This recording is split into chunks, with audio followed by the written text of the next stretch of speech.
At marami na nga po ang abanger sa pag-arangkada ng Road to Star Kada ng Net25. Biruin nyo naman kasi, 33 mga aspiring stars ang ibibida rito. Kung sino-sino sila, alamin sa report ni Mark De La Rosa.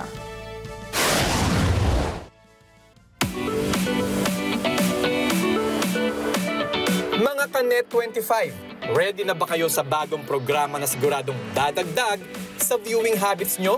Ride on sa Road to Star Kada. One goal, one dream! Road to Star Kada! Sila ay binubuo ng 33 mga bagong mukha sa industriya na magpapakita ng husay ng kani-kanilang mga talento.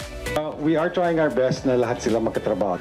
That's the reason why we wanted to have the show, is because to give them equal opportunity to showcase their talents.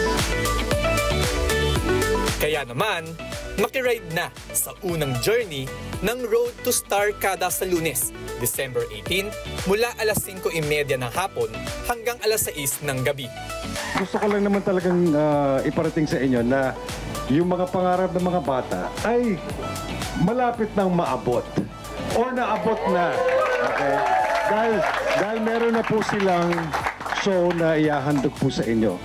Mark De La Rosa, para sa mata ng Agila. Matatag, matapang, matapat.